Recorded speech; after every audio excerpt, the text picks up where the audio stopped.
This week on the Digital Coffee, you can now write articles on LinkedIn company pages.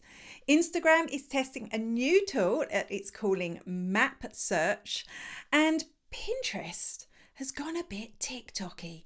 All that and more after this.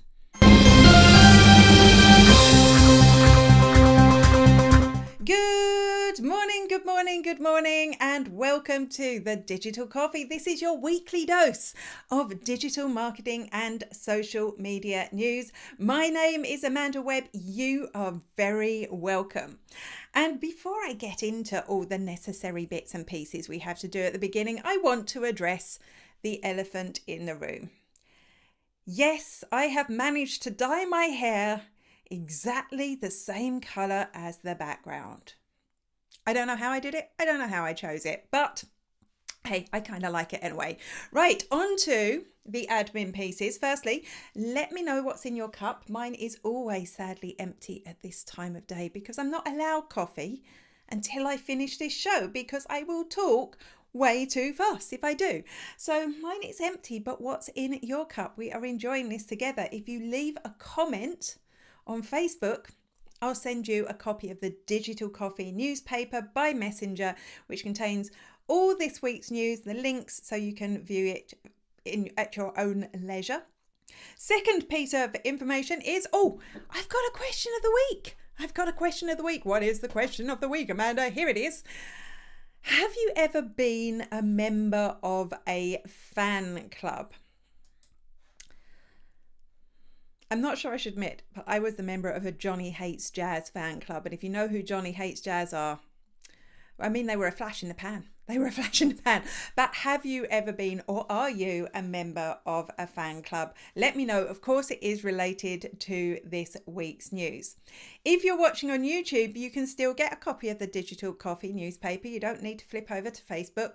You'll see I've pinned a link at the top of the chat. You'll also find it in the description where you can sign up to get that newspaper every week. Hello, Kate says, I've got very on-brand hair. Yeah, I just wonder if my head is going to just merge into the background. Maybe if I didn't light up the background, it would. Third bit of news is that if you are a tweeter, if you like Twitter, come over and join myself and May King Sang at 10:30 a.m. where we will be discussing these stories in more detail. May King will be having her say, and you can have your say. If you join, feel free to request to be a speaker and say what you think about this week's news. So that's all the admin done. Let's get on with the show. Hello, this is Rob Charles, the voice of Mike on Forever FM on Peter Kay's Car Share. BAFTA award winning, I've got to say, but I've not seen the BAFTA yet. Anyway, you're watching the Digital Coffee with Amanda Webb. Enjoy. I'm on tea. Shh. How can a company stand out on LinkedIn? How can it achieve something on LinkedIn? Well, by posting valuable and insightful content, of course. And this week, LinkedIn are making it a little bit easier for us to do this. They are adding articles to LinkedIn company pages. These are the long form blog posts that we've been able to write on our profiles forever. They're now putting them on LinkedIn company pages. You'll see if you have it enabled, when you go and write a post on your LinkedIn company page, you'll see the option to write an article. Why though would you need this? I mean, aren't articles good on employee pages? Isn't that the place where people should share their wisdom? Do we need them on company pages? I'm going to say yes, because I think this could be a really valuable way for a company to show off not just its expertise, the expertise of its employees, and bring together and share knowledge. It will reward their employees for being smart. It will show them off for being smart. But aside from that, it will help discoverability. It's hard, particularly if you're not a big brand, it's hard to get people onto your company pages. Now, these articles can be discovered in search and people will find you and they'll want to engage with you. And you're going to get better stats. That's always the thing with company pages. They give you proper statistics. So you're going to be able to see what LinkedIn called firmographics. I found out that's a real term, by the way. You'll be able to see firmographics about the people who are reading your post. So it'll know, are you hitting the nail on the head? Are you attracting the right people to your company pages? I can see this working better, obviously, for businesses that have employees, not just yourself, but I do think this could be a really valuable tool. And of course, LinkedIn want company pages to do well because you need to have a company page to run ads. Will you use this tool? I can see myself testing it. I want to give LinkedIn another go. It is my annual. I'm going to give LinkedIn another go. You know, I do post there and I do get business from there. I just don't put my all into it. I'm thinking I might give it a chance. What do you think? Will you use it? Good morning. I can see here is Kyra, just a few minutes late. Well, it's great to have you on live. Thanks for joining me. Looking lovely. Thank you. What do you think about my hair blending into the background? Is it just me that's obsessed with this? I'm guessing maybe the season is beginning to close for you now, Kyra, just looking out at the wet skies. Maybe people aren't thinking of going glamping, but great to see you here. And for Ginny, better stats and insights are always good. And I always think this is what the social networks, this is the power they have over us. When Instagram introduced business pages, I was there straight away because I was like, I want my stats. I'm not doing this unless I can see if it's working. And up at that point, you couldn't even see how many people, you can't see how many people have seen your post unless you have statistics. So it's one of the things that will get me every single time. And I'd say that's true of many marketers. Hi, I'm Catherine Mason and you're watching Digital Coffee with Amanda Webb. How do you find local businesses online? I'm guessing that most of us use Google. We'd search for something, the local businesses will appear on a map or in that little searchy bit with the map. We might go and have a look at it. We might go and check out their Google My Business page. We'll check out their reviews. You know, this is something I do when I'm on holiday because obviously I'm in a new local area. I don't know the local businesses. An easy way to find them is to use Google Maps. But could Instagram be about to steal their thunder? Instagram are testing something that they're calling map search in Australia and New Zealand. And what this will do is you'll be able to search for a specific type of business and it will come up on the map search. But also you'll just be able to see what's available locally. And when you go in, you'll be able to tap in, you'll be able to see instantly from the map pricing, opening hours, and other information that they're not clear about. And then you'll actually be able to click through, just like we might to a Google My Business page, be able to click through to their Instagram account to see more information about them. So I always think of restaurants and coffee shops when I think of this, because that's what we look for the most, right? When we use this, you know, pictures of your food will be right there because that's exactly what you use Instagram for. As a user, I think this will work. This would work for me if I was on holiday somewhere that I didn't know. I'm already on Instagram posting my photos from my lovely holiday, and there, bam, there's the map I can access instantly to find out where else I should visit in the local area. I could see this really taking off for Instagram and maybe taking a little bit of shine off Google's dominance in that platform. Also, if you remember, a few weeks ago, Snapchat launched something similar. I guess that the data was coming from Google, but it seems like all the social networks want to get in on this search thing. I think we're going to see a lot more search-friendly tools from Instagram in the future. Good morning, Roy. Good morning. Are you all well? Nobody's told me what they're drinking apart from Kate. Kate told me she's drinking tea. I also would love to know, have you ever been a member of the fan club? I admitted my embarrassing fan club membership at the beginning of the show. You're going to need to come back and watch it. I'm not saying it again. I want to know about yours. If you tell me yours, I'll tell you mine again. Hi, I'm Lee from Wellshot, and you're watching The Digital Coffee with Amanda Webb. Cheers. If you're a business and you want people to adopt your product, you need to make it really easy for them. And this is obviously something that Instagram has been thinking about. Very similar to TikTok, we've seen over the last few months all the things that TikTok are doing to make it easier for people to create TikTok videos. Well, Instagram is now making it easier again to create reels. They're working on a tool that they're calling Montage. And what Montage will do is it will convert your stories into reels. So it will take your stories, it will make them into a little video, you can post it to reels. You'll be able to choose music, and it will even sync the cuts in the reel to the music that you choose. Now, there are already tools out there that can help you do this. I use one called Mosho when I'm testing, when I'm working or when I'm teaching video. That's one of the apps that makes it very simple for you to do this. But I love that this will happen within Instagram and make it so easy. And that means more people are going to be creating reels, right?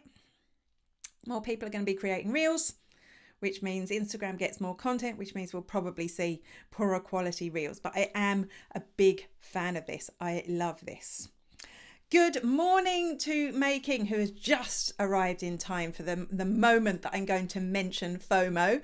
Don't forget, if you are on Twitter, hop over to Twitter at 10:30 a.m. to join myself and May King to talk about these news stories in more details. You'll find the link pinned to the top of my Twitter profile, which is, of course, spiderworking.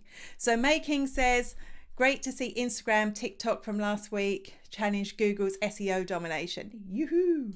Yeah, absolutely. Absolutely. As much as I love Google, you know, it's important that there's other options out there too. Isn't that just water? You see, now I don't know what that was in relation to. That was obviously something I said a little while ago. Oh, I see. You're replying to Roy. May King, what's your opinion on decaf tea? And he's not been in a fan club. Second cup of tea, it was Yorkshire tea, now on Twinings every day. You see, I'm in Ireland. I'm a Barry's girl. In Ireland, you either drink Barry's tea or you drink Lion's tea. I'm Barry's. Okay, now I understand your water comment. I shall move on. And this time I won't put Lee on again because we've had her twice already. This is May King from The FOMO Creator, and you're watching The Digital Coffee with Amanda Webb. If you missed a Twitter space, if you forgot to tune into my Twitter space at 10:30 a.m. this morning and you find it later, there's not much FOMO there. There's not much FOMO because all you would have seen is the name of the space, that it's ended, and that I was the host. And maybe you would have seen that May King was the co-host. Not much FOMO at all. Twitter are introducing a new end card. So once the show has ended, instead of just that basic information, you're going to be able to see who else was speaking. Now, there's not really a lot they can put there other than this, really, because they can't tell you what the topics of the show were, particularly because they don't know, because it's not written there. But I would love the option to be able to add something to say what it was that we talked about. But you will be able to see who the speakers were, which would totally give you more FOMO, right? You see people there that you know are interesting or you like or you follow, and you go, damn, I should have been there.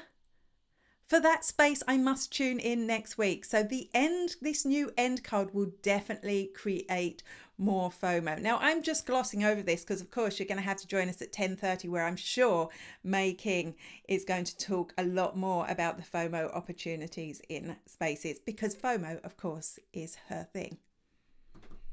I'm Ian Anderson-Gray, and you're watching Digital Coffee with Amanda Webb. In many ways, social networks are all the same, right? You go to them and you will either scroll through the feed because you're bored, Or if it's got stories, you will tap through the stories. That's the way it works, or that was the way it worked until TikTok came along. And when TikTok came along, they changed. They changed everything by having this swipe up interface. You watch a video for a second or two. If you don't like it, you swipe up onto the next one. Brand new way of navigating. I mean, it doesn't sound groundbreaking when I say it like that, but it really is, or it really was. And of course, that's how we watch Reels now. Interestingly, Pinterest is going to try this format in what they're calling watch mode. You won't be just scrolling through the pins like you normally do. You'll be able to see a pin full screen, completely immersive, and to see the next one, you will swipe up.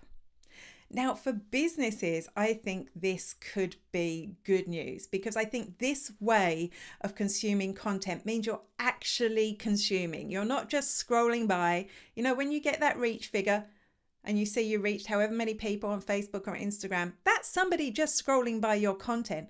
With stories, with TikTok, with Reels, and now with this Pinterest feature, people are completely immersed. Even if it's just for a second, they've taken in your content and they'll move on to the next one. I wonder, will it work? I wonder, are Pinterest users ready for this? I wonder, is the world ready for social networks to just swipe up? And if they are, is this the way we are going to be viewing content everywhere in the future, knowing how social networks like to homogify? I'd love to know. Do you think this is a good idea? Would you like to see all social networks presenting their content this way? Of course, it's good because it means reach is reach. It's proper reach. Somebody has seen and consumed your content. But is it a good way to consume stuff that isn't that short form video content? Making is back because, as well as Making being amazing FOMO creator, like seriously, if you want an event promoted, hire her. She's also a tea expert, which was I asked her about the decaf, which she says is still tea. No judgment here. I'm just going to quietly judge you on your decaf tea, Roy. I'm sure it's fine. I drink tea for the caffeine. With milk, after a while, you don't notice the difference other than those caffeine rushes. Yeah, you know, one time, just going off topic for a minute, one time I gave up. I was doing a weird detox thing, you know. I got major caffeine withdrawal symptoms because I drink so much tea, and I drank tea, you know, every day since I was like 15 or something. I got major withdrawal symptoms. It's amazing what a drug caffeine is that we don't even notice. So, you know, I'm joking. I don't judge you really. It's probably a good thing that you're drinking decaf. That's all I'm going to say. You're watching The Digital Coffee with Amanda Webb. The community tab on YouTube. You may not even know it's there, but it's very handy for creators. What you can do in the community tab is that you can create polls and other content to engage and get feedback from your viewers. And this can be really helpful for knowing what sort of videos they would like to watch. You can stop worrying about your SEO and just know that you're creating for your audience. It's a bit like a social network within YouTube, but to get access to it, to be able to post to this feed, you needed 1,000 subscribers. And on my current new, it's still new, it's not a year old, I'm going to keep calling it new, on my new YouTube channel, which you may well be watching me on right now, I do not have 1,000 subscribers, so I don't have access to this tab. But good news, well, not for me, but good news for other people. Now, from the 12th of October, they're rolling out this community tab to all YouTubers who have 500 or more subscribers, which is great news for businesses who have that many subscribers. I'm still 120 off that. You know, if you want to follow me on YouTube, help me out there. But I'm still 120 away from that, so I won't get it yet. But I do think this is a great way to make more relevant content for your audience, for the people who actually bothered to click that subscribe button. I think this is good news. The downside, of course, is it's another social network to create content for. It means more time.